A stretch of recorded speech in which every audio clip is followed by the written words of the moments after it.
नाजरीन, यूनान कश्ती में जहां बहक होने वाले सियालकोट के रिहायशी सुफियान के वालिदैन और अंकल अपनी दुख भरी दास्तान सुना रहे हैं। सर ये बताइएगा कि ये सुफियान आपका ये कितने साल का था और कितनी देर पहले गया? 19-20 साल का, 2 महीने पहले गया। किस एजेंट का की नाम की ਏਜੰਟ ਉੱਥੇ ਸਾਰਾ ਪਿੰਡ ਹੀ ਏਜੰਟ ਕਿਹਦਾ ਨਾਂ ਲਈਏ ਤੁਹਾਨੂੰ ਦੱਸੀਏ, ਉੱਥੇ ਇੱਕ ਏਜੰਟ ਹੋਏ ਤੇ ਫੇਰ। अच्छा सर ये दस्सिओ कि सफियान की उम्र कितनी सी? 19-20 साल। ठीक है, और ਤੁਹਾਨੂੰ ਇਤਲਾ ਇਸ ਵਾਕੇ ਦੀ ਕਿਸ ਤਰ੍ਹਾਂ ਮਿਲੀ ਜਰਾ ਥੋੜਾ ਸਾਡੇ ਉਹ ਜਿਹੜਾ ਬੱਚਾ ਬਚ ਗਿਆ ਉਹਨੇ ਸਾਨੂੰ ਤਲਾਹ ਦਿੱਤੀ, ਜਿਹੜਾ ਉਸ ਹਾਦਸੇ 'ਚ ਬਚਿਆ ਸਫਿਆਨ ਦੇ ਨਾਲ ਹੀ ਉਹਨੇ ਸਾਨੂੰ ਤਲਾਹ ਦਿੱਤੀ।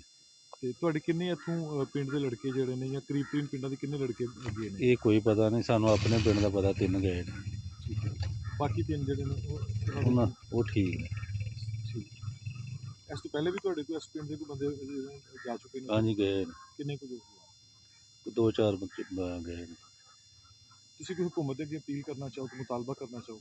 ਕੋਈ ਅਪੀਲ ਨਹੀਂ, ਕੋਈ ਮੁਤਾਲਬਾ ਨਹੀਂ, ਸਾਡੇ ਨਸੀਬਾਂ ਜੀ ਜੇ ਤਾਂ ਵਾਪਸ ਕਰ ਸਕਦੇ ਨੇ ਠੀਕ ਹੈ, ਨਹੀਂ ਦੇ ਭਤੀਜਾ ਹੀ ਸਫਿਆਨ 2 ਮੰਥ ਪਹਿਲੇ ਇਹ ਲੱਭਿਆ ਗਿਆ ਤੇ ਫਿਰ ਸ਼ਿਪ ਦੇ ਵਿੱਚ ਉਹਨਾਂ ਨੂੰ ਭਾਇਆ ਤੇ ਸ਼ਿਪ ਦਾ ਜਿਹੜਾ ਸੀ ਇੰਜਨ ਉਹ ਵੀ ਖਰਾਬ ਸੀ, ਸ਼ਿਪ ਵੀ ਖਰਾਬ ਸੀ ਤੇ ਉਹਦੇ ਵਿੱਚ ਨਾ ਕੋਈ ਡਰਾਈਵਰ ਸੀ ਜਿਹੜਾ ਉਹਨੂੰ ਹੈਂਡਲ ਕਰ ਲੈਂਦਾ ਤੇ ਉਹ ਵਿੱਚੋਂ ਹੀ ਇਹਨਾਂ ਦੇ ਬੰਦਾ ਜਿਹਨੇ ਡੰਕੀ ਲਗਾਈ ਉਹ ਇਹਨੂੰ ਹੈਂਡਲ ਕਰ ਰਿਹਾ ਸੀ ਤੇ ਅੱਗੋਂ ਸ਼ਿਪ ਨਾਲ ਸ਼ਿਪ ਵੱਜਿਆ ਤੇ ਉਹਦੇ ਵਿੱਚ 60-70 ਬੰਦੇ ਹਨ ਜਿਹੜੇ ਇਹ ਮੇਜਰ ਐਕਸੀਡੈਂਟ ਹੋਇਆ। ਉਹਦੇ ਵਿੱਚ ਕੁਝ ਜਾਮ ਬਹਕ ਹੋ ਗਏ ਨੇ ਤੇ ਕੁਝ ਗੁੰਮਸ਼ੁਦਾ ਨੇ।